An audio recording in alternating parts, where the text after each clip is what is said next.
এই আজকে কিন্তু আমরা 10,000 স্টেপস কমপ্লিট করে ফেললাম। বল শোন, তোকে একটা কথা বলার আছে। বল।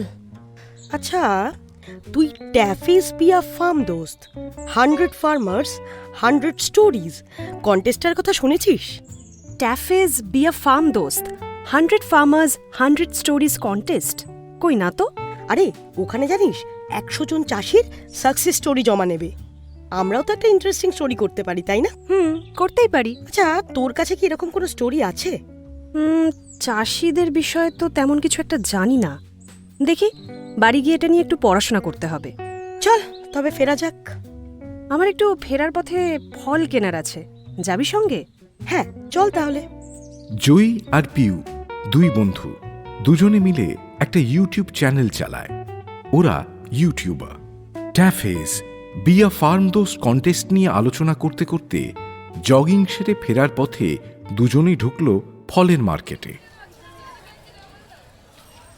দাদা, আমাকে 3টে আপেল, 250 আঙুর আর 6টা কলা দেবেন। দিদি, সঙ্গে কি কয়েকটা ড্রাগন ফ্রুট দেবো? একদম ফ্রেশ, আজকেই এসেছি। দাদা, এগুলো চায়না থেকে আসে, তাই না? না না দিদি, সবাই এটাই ভাবে। আসলে ফলগুলো তো নদিয়া থেকে আসে, এখানেই কোথায় নাকি চাষ টাস হয়। তাই নদিয়াতে চাষ হয়? এই জয়, হ্যাঁ বল। এটা নিয়ে আমরা কিন্তু একটা স্টোরি করতে পারি, কি বল? ইন্টারেস্টিং বিষয় কিন্তু। এরকম একটা ফল যে কলকাতার এত কাছে হতে পারে, এটা কিন্তু তোর আমার মতো অনেকেই ভাবতে পারেন না। বিষয়টা কাল্টিভেট করতে হচ্ছে, বুঝলি? সেদিন বাড়ি ফিরে জয়ী খুব মন দিয়ে ইন্টারনেট থেকে ড্রাগন ফ্রুট সংক্রান্ত নানা তথ্য বের করে পড়ে ফেলল। পরদিন ভোরবেলা গাড়ি নিয়ে বেরিয়ে পড়ল জয়ী আর পিউ। এই আমার না বেশ একটা উত্তেজনা হচ্ছে, বুঝলি? এই আমারও হচ্ছে। জানিস, আমি কাল থেকে এটা নিয়ে একটু পড়াশোনা করলাম। কি জানতে পারলি?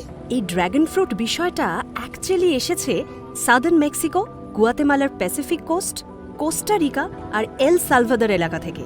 সেখান থেকে ডিরেক্ট সাউথ কলকাতার বাজারে? আরে না না, ভারতবর্ষের কচ্ছ বা মহারাষ্ট্রের শুকনো এলাকাতেও এর চাষ হয়। তবে সেখান থেকে নদিয়াতে কিভাবে এলো, এটাই আমাকে ভাবাচ্ছে। এভাবেই আলোচনা করতে করতে জয়ী আর পিউ গাড়ি নিয়ে চলল নদিয়ার পথে। নদিয়ার পদ্মমালা গ্রামে ঢোকার মুখেই পিউ আর জয়ী দাঁড়ালো একটা চায়ের দোকানে। পিউ চাওয়ালাকে জিজ্ঞেস করল, আচ্ছা দাদা, এখানে কোথায় ড্রাগন ফ্রুট চাষ হয় আপনি জানেন? জানবো না?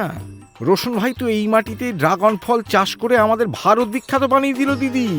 এই তো সাকিব রয়েছে, ওকেই জিজ্ঞেস করুন না। সাকিব বল না। দিদি, রোশন হাবিব মোল্লা জেসে লোক নয়। উনি বিদেশের চাকরি পায়ে ঠেলে দেশের মাটিতে ফিরে এসেছিলেন নিজের কিছু করবেন বলে। আর আজ দেখুন, ওনার চাষ করা ড্রাগন ফ্রুটের দারুণ মার্কেট তৈরি হয়েছে।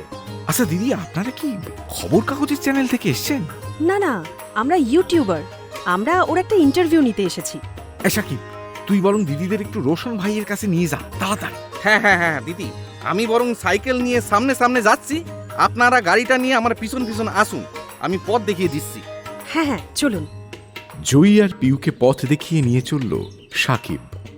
খানিকটা মেন রাস্তা দিয়ে গিয়ে তারা মাটির রাস্তায় নেমে গেল। সাকিব বলল, আপনারা গাড়ি এখানে রেখে নেমে পড়ুন, ভেতর অব্দি গাড়ি যাবে না। জয়ী আর পিউ নেমে পড়ল। তারা মাটির পথ ধরে হেঁটে পৌঁছল রোশন হাবিব মোল্লার ফার্মে। রোশন ভাই, ও রোশন ভাই, বাড়ি আসো। হ্যাঁ আছি। আরে এসো এসো, বাইরে এসো। দেখো, তোমার সঙ্গে কথা বললে বলে শহর থেকে দুজন দিদিমুনি এসে। নমস্কার, আমি জয়ী আর ও আমার বন্ধু পিউ। আমরা ইউটিউবার, নানা রকমের স্টোরি করি। আগের দিন বাজার থেকে ফল কিনতে গিয়ে ড্রাগন ফ্রুট দেখি এবং জানতে পারি যে এটা নাকি আমাদের নদিয়াতে উৎপন্ন হয়। আর এই চাষটি আপনি শুরু করেন এখানে। তো এই ব্যাপারে আপনার কাছ থেকে কিছু জানতে চাই। বেশ, বলুন কি জানতে চান। রোশন হাবিব মোল্লা শুরু করলেন তার গল্প। আমি চাষির ঘরের ছেলে, ছোটবেলা থেকেই চাষবাস থেকে বড় হয়েছি। যদিও আমার সবসময় ইচ্ছে ছিল অন্যরকম কিছু করার, তাই উচ্চ মাধ্যমিক পাশ করার পরেই হোটেল ম্যানেজমেন্ট পড়ে মিডল ইস্টে চাকরি পেয়ে চলে যাই। কিন্তু সেখানে গিয়েও চাষবাসের ইচ্ছে আমার যায়নি, আর তাই ওখান থেকে পাত্তারি গুটিয়ে ফিরে আসি। খুব ইন্টারেস্টিং। তারপর? তারপর এখানে এসে একটা ব্যবসা শুরু করি। কিন্তু তখনও নতুন রকম কিছু একটা করব ভাবছি।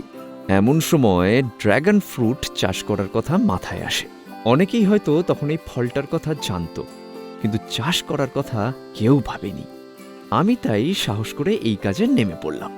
প্রথমে এটা নিয়ে আমাদের অঞ্চলের এগ্রিকালচারাল অফিসারের সঙ্গে কথা বলি, কারণ এই ফলটা মরুভূমি এলাকার ফল। কতটা জল লাগবে, মাটি কেমন হবে, সব আমাকে একটু একটু করে শিখতে হয়েছে। তারপর একদিন সাহস করে আমাদের যে 15 কাঠা জমি আছে, ওখানে 156টা পিলার তৈরি করে 624টা গাছের চারা লাগিয়ে ফেলি। পিলার কেন? এই গাছগুলো আসলে মাটি থেকে উপরের দিকে বেয়ে ওঠে, তাই এই পিলারগুলো করা, যাতে ফল হওয়ার সময় এরা সাপোর্ট পায়। আচ্ছা, কত খরচ হয়েছিল সব মিলিয়ে? সে প্রায় 70-75 হাজার টাকা লেগেছিল, এবং সেই সময় এই টাকাটা আমার কাছে অনেকটা টাকা। কিন্তু একটা বিষয় আমি জানতাম, সেটা হলো এই গাছগুলো একবার লাগিয়ে দিলে প্রায় 60 বছর অবধি বাঁচে, আর 20-25 বছর এরা টানা ফল দেয়। যদিও তখন ভয় ছিল, এই মাটিতে গাছগুলো আদৌ বাঁচবে তো। তারপর 1 বছরের মাথায় গাছে ফল এলো।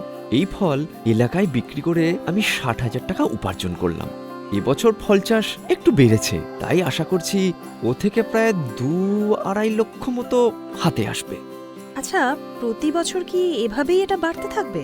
প্রথম 5-6 বছর অবধি এটা বাড়বে। 6 বছর পর থেকে 20 বছর অবধি যতটা বাড়লো সেটাই চলতে থাকবে। এক একটা পিলারে তখন প্রতি বছর 10 থেকে 15 কেজি ফল হবে। আচ্ছা, একটা প্রশ্ন করব। হ্যাঁ, করুন না। আজকে তো আপনি একজন সফল ব্যবসায়ী, পিছনের দিকে ঘুরে তাকালে কেমন লাগে এখন? একটা সময় সবাই আমাকে নিয়ে মজা করত। অন্য চাষিদের বিশ্বাসই হতো না চাষটাকেও একটা ব্যবসায় পরিণত করা যায়। কিন্তু আজকে সবাই আমাকে নিয়ে গর্ব করে, এটা দেখে ভালো লাগে। আর আমি তো চিরকাল মাটির কাছেই থাকতে চেয়েছিলাম, সেটা থাকতে পারছি, এটাই আমার আনন্দ। এভাবেই অপলক দৃষ্টিতে নিজের জমির দিকে তাকিয়ে নানা রকম গল্প বলে যেতে লাগলেন রওশন হাবিব মোল্লা, যিনি গ্রামের মাটিকে সবুজে সবুজে ভরিয়ে তুলেছেন। তার উদ্যোগে গ্রামটিতে ঘটেছে সবুজায়ন। কারণ তিনি সেই মানুষ যিনি দুবাইয়ের দামি চাকরি ছেড়ে গ্রামে এসে শুরু করেছিলেন চাষবাস। এই চাষকেও যে একটা ব্যবসায় পরিণত করা যায়, সেই পথ তিনিই প্রথম দেখিয়েছিলেন গ্রামের অন্যান্য চাষি ভাইদের। আর এভাবেই একটা গোটা গ্রামের আর্থিক বিকাশ ঘটিয়ে গ্রামের সকলের কাছে শ্রেষ্ঠত্বের আসন অর্জন করে নিয়েছেন রওশন হাবিব মোল্লা। আজ তার দেখানো পথেই উন্নতির রাস্তায় হাঁটছে গোটা পদ্মমালা গ্রাম।